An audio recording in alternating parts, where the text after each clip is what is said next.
Welcome to एक video गुरु। मैं आपका विकास आप अपने चैनल में स्वागत करता हूं। तो स्टूडेंट आपकी जावा स्क्रिप्ट की क्लास चल रही थी M2R5 web designing and publication की न्यू सिलेबस ओ लेवल की और ए लेवल दोनों का ही इसमें कोर्स है साथ में।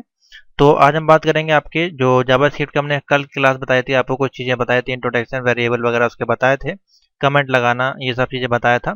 आज हम उसी टॉपिक को सेकंड पार्ट में बना रहे हैं और अच्छे से एक्सप्लेन करेंगे आगे के जो उसकी चीज़ें हैं उसी में और चीज़ देखेंगे। जैसे कि हमारा जो टॉपिक अभी चल रहा है इसमें अगर सिलेबस के अनुसार हम दिखाएं आपको, तो अभी हम चल रहे हैं जावास्क्रिप्ट में वेरिएबल के टॉपिक पे अभी हम चल रहे हैं। तो अभी हम वेरिएबल ऑपरेटर और कंडीशनल ये सब के बारे में बात करेंगे, जो उसकी बेसिक चीज़ें उसके बारे में समझेंगे।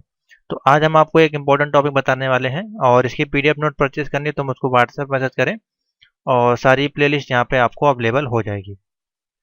तो चलिए, आज का जो टॉपिक है बहुत ही सिंपल सा है। आज आपको बताने वाले, जैसे कि मैंने कोड लिखा हुआ है, किस प्रकार से कोड लिखते हैं इसकी पहली वीडियो देख लेंगे तो आपको समझ में आ जाएगी। तो आज हम इसमें बताएंगे कि इससे पहले हमने बताया था कि आपको HTML का कोड होता है, उसके अंदर जावा स्क्रिप्ट को किस प्रकार से लिखते हैं। तो ये आपका जो है ये हो गया HTML आपका यहाँ से यहाँ तक, और ये जो स्क्रिप्टिंग लिखी है इतना आपका जावा स्क्रिप्ट का कोड होगा। तो ये आपने कहाँ लिखा है, HTML के अंदर लिखा है। अब हम आपको इस वीडियो में बताएंगे कि ये जो आपका जो स्क्रिप्टिंग लिखी है, क्या इसके अंदर भी आप HTML को ऐड कर सकते हैं। तो जी हाँ, इसका जवाब है हाँ, आप बिल्कुल उसको ऐड कर सकते हैं। तो किस प्रकार से HTML के अंदर आपको जावा स्क्रिप्ट के अंदर अगर आपको HTML लिखनी है तो किस प्रकार से उसको प्रिंट करेंगे। तो हमने यहाँ पे दो टेक्स्ट डॉक्यूमेंट यहाँ पे प्रिंट किए हैं। Document dot right hello world लिखा है और इसमें document dot right take video गुरु हमने यहाँ पे दो वेरिएबल यहाँ पे आपको क्रिएट करके दिए हैं। तो किस प्रकार से इसको सेव करते हैं, पहले Ctrl+S दबाते हैं और रन पे ले जाते हैं। इसको रन करेंगे तो आप देखेंगे हेलो वर्ड और टेक वीडियो गुरु दोनों यहाँ पे साथ साथ में आपका प्रिंट होके आएगा। अब हम आपको इसमें क्या डालेंगे, इसके अंदर हम चेंजमेंट करेंगे, इसका हम टेक्स्ट डालेंगे, HTML को अब इसमें ऐड करेंगे। किस प्रकार, सबसे पहले तो हम जो HTML का टैग होता है लाइन ब्रेक करने का, क्योंकि ये दोनों आपस में सटे हुए हैं तो हम चाहते हैं कि इसको नीचे लाएं। तो इसको कहाँ लिखा जाता है ये आपको पता होना चाहिए। तो ये जो ब्रैकेट के अंदर आपने वैल्यू दी है और सेमी कॉलन के अंदर जो वैल्यू दी है इसके अंदर आपको लिखना होता है। अब जैसे कि आपको हेलो वर्ड के आगे इसको नीचे लाना है टेक वीडियो गुरु को, तो आप यहाँ पे लिखेंगे, लाइन को ब्रेक करेंगे, BR टैग का हम लोग यहाँ पे यूज करेंगे। आपने BR टैग को यूज किया और फाइल को जो यहाँ से हमने सेव किया और अब इसको रन करा कर देखते हैं। तो देखिए आपको आउटपुट क्या मिलेगा, आपका हेलो वर्ड और टेक वीडियो गुरु नीचे हो गया। तो ये हो गया आपका जो आपका जावा स्क्रिप्ट है उसके अंदर HTML टैग को इस प्रकार से यूज करते हैं। अब आप चाहते हैं कि जो आपका टेक वीडियो गुरु है इसका जो है कि आपका जो टेक्स्ट लिखा हुआ है वो और ज़्यादा बोल्ड हो जाए। तो बोल्ड होने का हमारा टेक्स्ट क्या होता है, B होता है। तो यहाँ पर लिखते हैं B और इधर जाते हैं, इसको हम बंद कर देते हैं। B को हमने यहाँ पे बंद कर दिया इस प्रकार से। इसको आप चेक कर लें, ओके है बिल्कुल। हम इसको रन कराएंगे, यहाँ पे देखिए आपका जो टेक्स्ट है वो बोल्ड हो चुका है। तो इस प्रकार से जावा स्क्रिप्ट के अंदर HTML टैग को यूज़ करते हैं। अब उसको हमें इटैलिक करना है, मान लीजिए हेलो वर्ड को इटैलिक करना है, तो हमने यहाँ पे लिखा आई, आगे जाके हमने इसमें यहाँ पे आई को बंद कर दिया। सेव करते हैं डॉक्यूमेंट को और रन कराएंगे तो देखिए आपका यहाँ पे इटैलिक हो गया, ये इटैलिक हो गया, ये बोल्ड हो गया। तो इस प्रकार से बाकी इसमें फॉन्ट चेंज करना है, इसका कलर चेंज करना है, वो भी चीज़ें आप इसमें कर सकते हैं। तो ये सिंपल सा है, आप HTML के अंदर स्क्रिप्टिंग लिख सकते हैं और स्क्रिप्ट यानी जावा स्क्रिप्ट के अंदर अगर आपको HTML यूज़ करनी है तो आपको इस प्रकार से लिखना पड़ेगा। आशा करते हैं आपको समझ में आ गया होगा। आगे चलते हैं, अब आपको बताते हैं कि कमेंट आप कितने प्रकार से इसमें लिख सकते हैं, जो कि मोस्ट इंपॉर्टेंट है। क्योंकि हमने आपको बताया था कल की वीडियो में, कमेंट अगर ब्लॉक करना है तो इस प्रकार से सिंगल कमेंट आप ब्लॉक कर सकते हैं और खाली एक ही लाइन को ब्लॉक, पूरे लाइन को ब्लॉक करना है तो इस प्रकार से, और सिंगल लाइन को जैसे मान ली इतना ब्लॉक करना तो स्टार से इस प्रकार से। तो इतने इतने लाइन आपकी ब्लॉक हो गई। तो इसमें कोई ज़्यादा इंपॉर्टेंट नहीं है, आपको मैं बता दिया है। अगर खाली सिंगल लाइन ब्लॉक करनी तो डबल फॉरवर्ड स्लैश आप लगा दें तो खाली वो लाइन ब्लॉक होगी। अगर आप जिस भी लाइन पे आपका कर्सर होगा वहाँ पे आप फॉरवर्ड स्लैश और स्टार दबाएंगे तो उसके नीचे की जितने भी लाइनें होंगी सभी क्लोज हो जाएंगे। आप चाहते हैं कि खाली वही पैराग्राफ लॉक हो तो यहाँ पे जाके स्टार और फॉरवर्ड स्लैश दबाएंगे तो खाली उतनी ही लाइन आपकी ब्रेक होगी। तो ये इसका अंतर है बेसिकली कमेंट डालने का, यानी कि उस लाइन को ब्लॉक करने का या कमेंट डालने का काम उसमें होता है। चलिए आगे चलते हैं। तो इसमें कुछ ज़्यादा टॉपिक खास नहीं है, कमेंट वाला मैंने आपको समझा दिया इसी में। और आगे चलते हैं। अब हम वेरिएबल की बात करते हैं। वेरिएबल को थोड़ा डिटेल में समझते हैं, उसमें कुछ थोड़े टॉपिक्स हैं, कुछ चीज़ें आपको समझने वाली हैं, अच्छी चीज़ें। तो चलिए स्टूडेंट आगे चलते हैं वेरिएबल के टॉपिक के। जो आपका वेरिएबल का टॉपिक यहाँ पे दिया गया है, वेरिएबल इन जावा स्क्रिप्ट, इसको देखते हैं, समझते हैं। तो मान लीजिए यहाँ पे हमने एक स्टेटमेंट दिया है हेलो वर्ड, इसको अभी आप हटा देते हैं यहाँ से, जिससे कि आपको समझ में आए। कंट्रोल एस कर देते हैं। मान लीजिए आपका हेलो वर्ड दिया गया है, इसको आपको जावा स्क्रिप्ट में प्रिंट कराना है। और इसको जैसे आप किस प्रकार से लिखेंगे, तो आप इस प्रकार से लिखेंगे बेसिकली। इसको हम हटा देते हैं, अभी सिंगल लाइन लगते हैं। डॉक्यूमेंट डॉट राइट और अंडरस्कोर के अंदर हेलो वर्ड और सेमी कोलन से यहाँ इसको बंद कर देंगे। तो इस प्रकार से आप लिखेंगे। अब आप चाहते हैं कि आपको फिर से इसको प्रिंट करना है, तो आप फिर से क्या करेंगे, इसको कॉपी करके यहाँ पेस्ट कर देंगे, तो आपका नेक्स्ट लाइन में भी वही प्रिंट हो जाएगा। आपको बार बार यही चीज़ प्रिंट करनी है, तो आप उसको पेस्ट करते जाएंगे। लेकिन अगर आपको वही चीज़ बार बार 100 बार 10 1000 बार प्रिंट करनी है, तो आप बार बार उसको प्रिंट नहीं करेंगे, क्योंकि वो जो होगा कोड आपका काफ़ी ज़्यादा बड़ा हो जाएगा। तो उस केस में हम क्या करते हैं, अब मान लीजिए आपने यहाँ पे हेलो वर्ड किया, अब मान लीजिए यहाँ पे आपको चेंज करना है, आपको हेलो वर्ड्स करना है, तो आपको सब में यहाँ पे चेंजमेंट करनी पड़ेगी। तो उससे क्या होगा, आपका टाइम खराब होगा और आपका डेटा भी बहुत ज़्यादा बड़ा होता जाएगा, क्योंकि आपको बार बार से वो प्रिंट करना पड़ेगा, एक बार एस लगा के, एक बार बिना एस लगा के। तो उस केस में हम लोग क्या यूज़ करते हैं, वेरिएबल का यूज़ करते हैं। यानी कि एक वेरिएबल हमने डिफाइन कर दिया, उस वेरिएबल की हमने वैल्यू डिफाइन कर दी, तो उस वेरिएबल के अंदर जितने भी डेटा आएगा वो ऑटोमेटिकली उसको चेंज कर देगा। तो एग्जाम्पल लेते हैं और लाइव समझते हैं किस प्रकार से ये प्रैक्टिकली काम करता है, तब आपको अच्छे से समझ में आएगा। तो देखिए ये किस प्रकार से काम करता है। मान लीजिए जो हेलो वर्ड्स हमने प्रिंट किया यहाँ पे, तो हेलो वर्ड को हमने यहाँ पे एक वेरिएबल डिफाइन कर दिया ए। अब इससे क्या होगा, अब इसके अंदर हम ए के अंदर मान लीजिए जो भी वैल्यू देंगे, जैसे हेलो वर्ड दिया, तो जहाँ भी हम यहाँ पे ए को डिफाइन कर देंगे यहाँ पे प्रिंट करते समय, तो ए के अंदर जो भी वैल्यू होगी वो ऑटोमेटिकली वहाँ पे चेंज हो जाएगी, अपने आप बदल जाएगी। उसी प्रकार से यहाँ पे हम बी की वैल्यू को दे देंगे और नीचे डॉक्यूमेंट राइट में उसकी बी की वैल्यू वहाँ पे डिफाइन कर देंगे, तो ऑटोमेटिकली क्या होगा, वो उसकी वैल्यू चाहे जितनी बार आपने प्रिंट की होगी वो वहाँ से आपकी चेंज हो जाएगी ऑटोमेटिकली। तो ये इसका बेसिकली बेनिफिट होता है, आपको एक वेरिएबल डिफाइन करना होता है और उसकी वैल्यू आपकी ऑटोमेटिकली चेंज हो जाती है आपके वेरिएबल के अनुसार जो भी आपने डिफाइन वहाँ पे की होगी। किस प्रकार से होता है अभी आपको दिखाते हैं। तो वेरिएबल जो आपका है वो सभी प्रोग्रामिंग लैंग्वेज में यूज होता है, आपको पता होगा। वेरिएबल आपका ग्लोबल वेरिएबल इस प्रकार से होता है, दो प्रकार के वेरिएबल आपके होते हैं। तो ये आपका सी लैंग्वेज, जावा में, सी प्लस प्लस में, सभी में आपको वेरिएबल जो है, विजुअल बेसिक में, सभी में आपको वेरिएबल जो है वो देखने को मिलेंगे। तो जितनी भी प्रोग्रामिंग टाइप की लैंग्वेज होती हैं उसमें आपको वेरिएबल जरूर देखने को मिलेंगे। तो हमारे पास जो वेरिएबल होते हैं वो यहाँ पे तीन प्रकार के, एक var वेर है, दूसरा हमारे पास लेट है और तीसरा हमारे पास कॉन्स्ट है। तो अभी हम इसमें बात करेंगे वेर के बारे में, उसके बाद आपको लेट और कॉन्स्टेंट पे ले चलेंगे। तो चलिए वेर का एग्जाम्पल उठाते हैं और एग्जाम्पल देखते हैं। तो चलिए स्टूडेंट अब हम वेरिएबल क्रिएट करना आपको बताते हैं। तो ये हमने एक HTML की फाइल ले ली और इसके अंदर पहले हम वेरिएबल बनाएंगे। तो वेरिएबल हम यहाँ पे किस प्रकार से बनाना है, तो मैंने आपको बताया, आपको कोई वेरिएबल डिफाइन करना होता है। तो मान लीजिए हम यहाँ पे ले रहे हैं var और हम कोई वैल्यू दे रहे हैं, मान लीजिए z इक्वल टू, और इसके अंदर हम दे रहे हैं हेलो वर्ड। तो हमने यहाँ पे हेलो वर्ड को यहाँ पे प्रिंट कराना है, WORLD, और इन्वर्टेड कॉमा लगाया यहाँ पे और सेमी कॉलन से इसको बंद कर दिया। सेमी कॉलन जो है आपको वो लगाना यहाँ पे आवश्यक है। तो ये हमने एक कोड बनाया यहाँ पे, बेसिकली एक वेरिएबल आपका यहाँ पे जनरेट किया है। अब इसको हम पहले सेव करते हैं और सेव करने के बाद जो हमने जेड के अंदर वैल्यू दी क्या वो आपको प्रिंट होगी, तो हम इसको सेव करने के बाद प्रिंट करते हैं।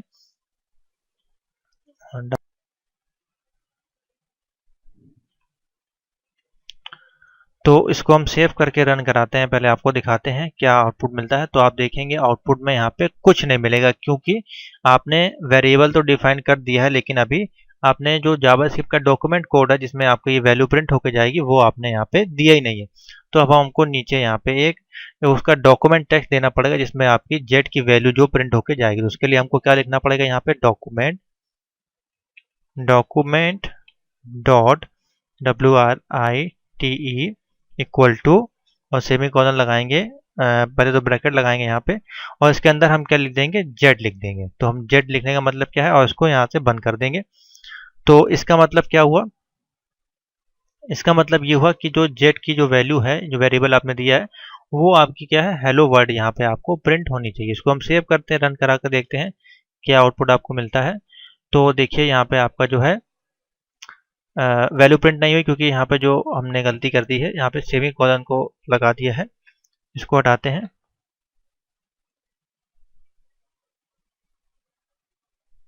हाँ सॉरी, यहाँ पे हमने मिस्टेक कर दी थी, इक्वल टू का साइन लगा दिया था। डॉक्यूमेंट हमने लगाया जेड और यहाँ पे लगाया इस प्रकार से, इक्वल टू ना लगाएं वहाँ पे। और इसको जैसे रन कराएंगे तो आपको जेड की वैल्यू क्या आपको मिल गई, हेलो वर्ड आपको प्रिंट होके आ गया। तो वेरिएबल हमने यहाँ पे क्या दिया था, वेरिएबल लिया था जेड, जेड के अंदर हमने लिखा था हेलो वर्ड, और डॉक्यूमेंट उसको प्रिंट कराया डॉट राइट, और जेड को हमने, जेड की वैल्यू थी वो यहाँ पे आपको प्रिंट होके मिल गई। तो इस प्रकार से वेरिएबल लिखते हैं। अब इसी प्रकार से आप नीचे कोई वेरिएबल देना चाहते हैं वो आप तमाम तरह के वेरिएबल दे सकते हैं, लेकिन एक बात जरूर ध्यान दें, इसको आपको इन्वर्टेड कॉमा के अंदर नहीं डालना है। अगर आप उसको डालेंगे तो जो आपका प्रोग्रामिंग है वो समझ लेगा कि आपको जेड की वैल्यू प्रिंट होनी है। तो देखिए, अगर यहाँ पे हम इसको सेमी कॉलन से बंद कर देते हैं तो इसको सेव करने के बाद आपको क्या वैल्यू प्राप्त होगी यहाँ पे, तो देखिए वो आपको जेड ही प्रिंट कर देगा, यानी कि वो समझ जाएगा कि आपको जेड ही प्रिंट करना है, क्योंकि यहाँ पे आपने तो लगाया नहीं है, तो इसलिए इसको आप ना लगाएं, तभी वो आपकी जेड की वैल्यू है वो प्रिंट करेगा। ये जरूर ध्यान रखें। तो इसी प्रकार से हम एक और वेरिएबल इसमें क्रिएट करना आपको बताते हैं। मान लीजिए आपको कोई नंबर है तो आप नंबर भी उसको प्रिंट कर सकते हैं इसी प्रकार से। तो आपको नीचे यहाँ पे लिखना पड़ेगा, कंट्रोल भी करते हैं, और जेड की जगह हम यहाँ पे एक्स कर देते हैं वैल्यू, और यहाँ पे हम इसकी जगह कोई नंबर दे देते हैं। तो आप सिंपल सा नंबर दे सकते हैं, यहाँ पे 52 मान लीजिए आपने दिया, और डॉक्यूमेंट डॉट राइट को हम कॉपी करके और यहाँ पे पेस्ट करते हैं, और यहाँ पे अब आपको जो है यहाँ पे x देना पड़ेगा। तो इसको सेव करेंगे तो देखिए उसके साथ आपको हेलो वर्ड के साथ आपकी 52 भी प्रिंट होके आ गई है। तो ये दोनों वेरिएबल आपके इस प्रकार से प्रिंट हो जाएंगे। तो एक बात जरूर ध्यान रखें, जब भी हम कोई यहाँ पे न्यूमेरिक वैल्यू लेंगे तो उसको इन्वर्टेड कॉमा में नहीं रखेंगे। हमने अभी रखा था, इसको प्रिंट हो जाएगा लेकिन कभी कभार वो दिक्कत करेगा, तो उससे अच्छा है कि आप इसको इन्वर्टेड कॉमा में नहीं रहेगा। जो भी आपकी कोई स्ट्रिंग होगी यहाँ पे इस प्रकार से कोई अल्फाबेट होगा, उसको हम लोग सिंगल इन्वर्टेड कॉमा में भी रख सकते हैं और डबल में भी, यानी कि सिंगल वाला भी आप यूज़ कर सकते हैं और चाहे तो डबल वाला, दोनों में से आप कोई भी एक यूज़ कर सकते हैं, उसमें आपके कोई भी समस्या नहीं आएगी। लेकिन जब हम कोई न्यूमेरिक वैल्यू लेंगे तो न्यूमेरिक वैल्यू को हम लोग कोई भी इन्वर्टेड कॉमा के अंदर नहीं रखेंगे। तो ये हो गया आपका। आगे चलते हैं, अब हम यहाँ पे एक वैल्यू और डिफाइन करते हैं, यानी कि हम खाली, और ये भी आपको बता दें, मान लीजिए आप सेम वैल्यू बार बार प्रिंट कर रहे हैं, यानी कि जेड कोई वैल्यू आप फिर से प्रिंट करना चाहते हैं या वेरिएबल लेना चाहते हैं, तो आपको बार बार वेरिएबल लिखने की जरूरत नहीं पड़ेगी। आपको सिंपल सा लिखना है, हम जेड की वैल्यू यहाँ पे एक और वैल्यू दे रहे हैं, जेड इक्वल टू, मान लीजिए हमने दिया इन्वर्टेड कॉमा में, और हमने लिखा यहाँ पे हेलो, और इसको बंद कर दिया। तो अब यहाँ पे देखिए क्या अंतर होगा, अब यहाँ पे देखिए क्या अंतर होगा सेव होने के बाद। और हमने जो x की वैल्यू है उसको हम बंद कर देते हैं कमेंट लगा के इस प्रकार से, अभी हमको इसकी जरूरत नहीं है। तो हमने इसको सेव किया और रन करा कर देखिए आपको क्या प्रिंट हुआ, हेलो ही प्रिंट हुआ है। अब यहाँ पे आपको जेड की वैल्यू हमने दूसरी दे दी, यानी कि हेलो वर्ड को उसने नहीं प्रिंट किया। देखिए यहाँ पे डॉक्यूमेंट जेड में जेड की वैल्यू यहाँ पे 2 आपने वैल्यू दी, तो यानी आपको हेलो वर्ड भी प्रिंट होना चाहिए, लेकिन नहीं, ऐसा नहीं है। ऐसा होता है कि वो जो लास्ट वैल्यू आपने दी होती है वो उसको ओवर राइट कर देता है। अब यहाँ पे देखिए मैं आपको फिर से दिखाता हूँ। अब यहाँ पे हम जेड की वैल्यू मान लीजिए कोई न्यूमेरिक दे देते हैं, मान लीजिए हम दे देते हैं 100 इस प्रकार से, और इसको सेव करेंगे तो अब आपका जो है वो 100 प्रिंट कर देगा। तो ये देखिए जो जो सबसे लास्ट में आप वैल्यू देंगे सेम वेरिएबल की, तो वो उसको ओवर राइट करके जो लास्ट वैल्यू होगी उसी को ही वो प्रिंट करेगा, चाहे आपने वो जितनी बार भी नीचे डॉक्यूमेंट राइट लिखा होगा। तो ये बेसिकली इसमें अंतर होता है। तो चलिए स्टूडेंट, आपके जो वेरिएबल थे उसमें हमने VAR के बारे में पढ़ा था अभी, इसको किस प्रकार से यूज़ करते हैं। अब आपको बताएंगे लेट और कॉन्स्ट के बारे में। तो चलिए कोडिंग पे चलते हैं। तो हमने एक यहाँ पे सिंपल सा कोड आपके सामने दिया हुआ है। तो इसमें अभी आप देख सकते हैं वेरिएबल की वैल्यू लिखी हुई है, और एक में हमने फर्स्ट नेम डाल के हेलो वर्ड प्रिंट किया है, और इसी को ओवरराइट किया फर्स्ट नेम डाल के टेक वीडियो गुरु। तो इसको अगर आप प्रिंट कराएंगे तो जो ओवरराइट वैल्यू है वो आपकी प्रिंट होगी इस प्रकार से। अगर इसको रन कराएंगे तो आपको देखिए यहाँ पे जो टेक वीडियो गुरु है ओवरराइट वैल्यू वो आपको प्रिंट हो रही है। तो ये तो आपका काम करेगा। अब इसी प्रकार से इनको हम चेंजमेंट करते हैं और यहाँ पे लिखते हैं लेट, जो कि हमको कोड यूज़ करना, हमने लिखा लेट, और इसको हमने सेव किया और इसको रन कराएंगे तो देखिए फिर भी आपका टेक वीडियो को प्रिंट हो रहा है। लेकिन यहाँ पे अंतर क्या है, लेट में भी वो वैल्यू को ओवरराइट करेगा लेकिन उसको डिक्लेरेशन नहीं करेगा। मान लीजिए अभी यहाँ पे हम फिर से लेट लिख देते हैं दोनों वैल्यू में, और इसको सेव करा के रन कराएंगे तो देखिए वैल्यू यहाँ पे गायब हो जाएगी। और जावा स्क्रिप्ट में जो हमें इसकी एरर देखनी होती है उसको यहीं पे देखते हैं। यहाँ पे आपको क्लिक करना है, राइट क्लिक, और इम्पैक्ट के ऑप्शन पे जाना है और यहाँ पे आपको मिलेगा ऑप्शन कंसोल का। ये कंसोल के ऑप्शन पे क्लिक कर देंगे तो यहाँ पे आपको जो भी आपकी एरर होगी वो बता देगा, यानी कि syntax identifier first name already have been declare, यानी कि आपका ऑलरेडी डिक्लेयर हो चुका है, इसलिए आपको यहाँ पे एरर जो है वो मिल रही है। यहाँ पे आपको एरर चेक करनी होती है कोई भी ब्राउजर होगा उसमें इम्पैक्ट का ऑप्शन होगा, कंसोल पे जाए, यहाँ पे आपकी एरर दिखा देगा आपके जावा स्क्रिप्ट की। तो यहाँ पे एरर क्या थी, आप इसको दोबारा प्रिंट नहीं कर सकते हैं, तो यहाँ पे आप सेव करेंगे और इसको आप फिर प्रिंट कर सकते हैं। तो फर्स्ट नेम में जो वैल्यू आपने दी है तो ओवरराइट किया, इसलिए आपकी ये प्रिंट हो रही है। इसको आप हटा देंगे या इसको अभी ब्लॉक कर देंगे तो आप देखिएगा अब आपको जो वैल्यू मिलेगी वो मिलेगी हेलो वर्ल्ड। तो इस प्रकार से आपका काम करता सेम ही है, थोड़ा सा आपका डिफरेंट हो जाता है। इसी प्रकार से नीचे आते हैं और कॉन्स्ट के बारे में देखते हैं, कॉन्स्ट आपका किस प्रकार से काम करता है। आगे चलते हैं स्टूडेंट, जो हमारा लास्ट वेरिएबल है कॉन्स्ट के बारे में, उसके बारे में देखते हैं। तो इसी में एग्जांपल हमने एक कमेंट डाल दिया है यहाँ पे, जिसको कि हमने नाम दे दिया कॉन्स्टेंट वेरिएबल। तो यहाँ पे हम लिखेंगे एक वेरिएबल की वैल्यू क्रिएट करेंगे, जो हम लिखेंगे CONST कॉन्स्टेंट इक्वल टू, हम दे रहे हैं यहाँ पे, हम प्रिंट कर रहे हैं मान लीजिए हेलो। हम यहाँ पे हेलो प्रिंट कर रहे हैं और इसको बंद कर दिया आपने। और इसको जब हम सेव करेंगे और डॉक्यूमेंट राइट आपको लिख देना है सबसे पहले, यहाँ पे डॉक्यूमेंट डॉट राइट इतना आपने लिख दिया और इसके अंदर वैल्यू दे दी कौन सी, आपने कांस्टेंट की वैल्यू दे दी है। कांस्टेंट की वैल्यू आपने यहाँ पे दी है सेकंड, मान लीजिए आपने सेकंड दी है, तो यहाँ पे आप लिख देंगे सेकंड की वैल्यू आपने हेलो दी है तो यहाँ पे हम सेकंड लिख देंगे। इस प्रकार से आपने सेकंड की वैल्यू हेलो दे दी। इसको हम जब सेव करेंगे तो देखिए आपका ऊपर लेट का प्रोग्राम भी इसमें लगा हुआ है। इसको रन करा के आपको पता चलेगा कि यहाँ पे आउटपुट क्या मिलेगा। तो देखिए आपको दो आउटपुट मिले। दो आउटपुट किस प्रकार से मिले, यानी कि ये दोनों वैल्यू प्रिंट कर रहा है, आपकी जो लेट की जो वैल्यू थी ओवरराइड वैल्यू उसको प्रिंट कर रहा है टेक वीडियो गुरु, और जो कांस्टेंट की ओवरराइड वैल्यू है यहाँ पे, इसमें कोई ओवरराइड वैल्यू है नहीं, इसमें आपकी एक ही वैल्यू है। अभी हम इसको ओवरराइड करेंगे फिर आपको बताएंगे क्या इसमें दिक्कत आती है।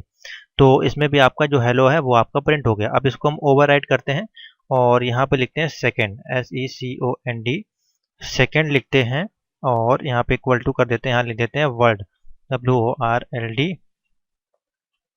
अब इसको सेव करते हैं। अब इसको रन करा कर देखते हैं क्या वैल्यू आपको मिलती है। तो देखिए उसने ओवरराइड वैल्यू को हटा दिया, जो इसमें ओवरराइड वैल्यू थी उसको हटा दिया और इसको ही खाली आपका प्रिंट किया। अब हम इसको जरा ब्लॉक करते हैं यहाँ पे और इसको सेव करते हैं और इसको फिर रन करा कर देखते हैं। तो ये आपको कौन सी वैल्यू मिली, हेलो वर्ल्ड की वैल्यू आपको मिल गई। तो ये आपका इसमें डिफरेंट होता है। उसके बाद यहाँ पे अभी हम अगर इसमें कांस्टेंट को ऐड कर दें, CONST कांस्टेंट को ऐड कर दें यहाँ पे इस प्रकार से और इसको सेव करते हैं। तो चलिए देखते हैं अब आपको क्या एरर मिलती है। तो आप देखिए यहाँ पे कोई भी वैल्यू आपकी प्रिंट नहीं हुई, क्योंकि क्यों नहीं प्रिंट हुई, आपको एरर क्या मिलेगा यहाँ पे देखते हैं कंसोल में जाके। तो कंसोल में गए, यहाँ पे आपको सेकंड ऑलरेडी डिक्लेयर है, यानी कि जो आपका सेकंड है उसको आपने एक बार डिफाइन कर दिया आपका हेलो से, तो वो आपका वही प्रिंट करेगा। फिर आप उसको बार बार इरेज करेंगे तो वो आपका काम नहीं करेगा, आपको वो एरर ही देगा। तो कांस्टेंट में आपका बेसिकली यही एक खास अंतर आपको होता है। तो तीनों एक ही जैसे हैं, मिलते जुलते, तीनों को प्रिंट करने का तरीका यही है, आपको मैंने बता दिया। वेर है तो VAR के साथ लिखेंगे कोई वैल्यू इक्वल टू, इस प्रकार से हाई मान लीजिए, तो ये वेर लिखने का तरीका है, ये आपका लेट लिखने का तरीका है और ये आपका कांस्टेंट लिखने का तरीका है। तो ये तीनों के तरीके एक प्रकार से काम करते हैं। तो ये आपका वेरिएबल का चैप्टर था, मैंने आपको इसको एक्सप्लेन कर दिया, आशा करते हैं आपको समझ में आ गया होगा। अब आगे चलते हैं आगे नेक्स्ट टॉपिक पे। तो चलिए स्टूडेंट आगे चलते हैं इसी में। अब हमारे पास टॉपिक है इसमें डेटा टाइप्स के बारे में, यानी कि जावा स्क्रिप्ट में डेटा टाइप्स क्या होते हैं। तो जावा स्क्रिप्ट डेटा टाइप्स में उसको देखते हैं। अभी आपको एग्जांपल के रूप में समझाते हैं, बहुत अच्छे से समझ में आएगा। तो वेरिएबल पर अलग अलग वैल्यू स्टोर करने के लिए डेटा टाइप्स का इस्तेमाल किया जाता है। डेटा टाइप मुख्यतः आपके दो प्रकार के होते हैं। पहला होता है प्रिमिटिव डेटा टाइप, दूसरा होता है ऑब्जेक्टिव डेटा टाइप। तो हेडिंग डाल लें, पहला जो होता है उसको कहते हैं प्रिमिटिव डेटा टाइप, दूसरा होता है ऑब्जेक्ट डेटा टाइप। तो प्रिमिटिव डेटा टाइप्स कौन कौन से होते हैं, यानी कि प्रिमिटिव डेटा टाइप्स आपके चार प्रकार के होते हैं। कौन कौन से, हेडिंग डाल लें नाम, स्ट्रिंग होते हैं, नंबर होते हैं, बूलियन होते हैं और अनडिफाइंड होते हैं। तो ये चार प्रकार के आपके होते हैं। उसके बाद आपके हेडिंग डालें ऑब्जेक्ट डेटा टाइप, ये आपके चार प्रकार के होते हैं, जो कि नल, एरे, फंक्शन और ऑब्जेक्ट आपके होते हैं। तो ये किस प्रकार से लिखे जाते हैं, किस प्रकार से पहचाने जाते हैं, अब आपको एग्जाम्पल के तौर पर बताते हैं। मान लीजिए आपका लिखा हुआ वेरिएबल और इस प्रकार से हेलो लिखा हुआ है, तो ये आपकी कोई भी ये वैल्यू एकदम ठीक लिखी हुई है, इसमें कोई करेक्शन नहीं है, और इसके अंदर जो है वो स्ट्रिंग वैल्यू दी गई, यानी कि कोई आपका नाम दिया गया है, तो वो आपकी कौन सी वैल्यू कहलाएगी, वो आपकी वैल्यू कहलाएगी यहाँ पे स्ट्रिंग वैल्यू। तो आपकी ये कौन सी वैल्यू के अंतर्गत आ गया, प्रिमिटिव डेटा टाइप्स के अंदर आ गया आपका। आगे चलते हैं, दूसरा example V A R X equal to यहाँ पे 25 दिया गया है, ये आपका कौन सा है, नंबर, इसके आगे 0.54 भी लगा सकते हैं, या कोई भी आपकी वैल्यू हो वो सारी आपकी किसके अंदर आएगी, वो नंबर के अंदर आएगी। तो नंबर आपका कहाँ दिया गया है, तो नंबर भी आपका परमिटेड डेटा टाइप्स में है स्ट्रिंग के अंदर। तो आगे चलते हैं, उसके बाद हमारे पास है, हमारे लिए आपने वैल्यू दी वेरिएबल एक्स इक्वल टू, तो ट्रू हो सकती है कंडीशन या फॉल्स हो सकती है, तो ये किस केस के अंतर्गत आएगा, ये आपका बूलियन डेटा टाइप्स के अंतर्गत आएगा, यानी कि बूलियन यहाँ पे जो वैल्यू आपकी दी गई है बूलियन भी आपका है वो प्रिमिटिव डेटा टाइप्स है। आगे चलते हैं, आपका वेरिएबल दिया है, मान लीजिए HTML CSS GSS, इस प्रकार से कॉमा लगा के सेपरेट वैल्यू दी गई है और उसको डबल इन्वर्टेड कॉमा में बंद किया गया है, तो ये आपका क्या कहलाएगा, ये आपका एरे कहलाएगा। उसके बाद वेरिएबल एक्स दिया गया, फर्स्ट JN इस प्रकार से आपका दिया गया, यानी कि एक वैल्यू को सेपरेट किया गया, उसका वैल्यू आपको प्रिंट कराई गई है, यानी कि फर्स्ट नेम ये है, उसके बाद लास्ट नेम ये है, तो ये आपका क्या कहलाएगा, कोई ऑब्जेक्ट आपका कहलाएगा। उसी प्रकार से वेरिएबल एक्स दिया है इक्वल टू, यहाँ पे नल दिया, तो ये आपको वैल्यू कौन सी कहलाएगी, ये आपकी नल वैल्यू कहलाएगी, जो कि आपका आएगा डेटा टाइप्स के अंदर।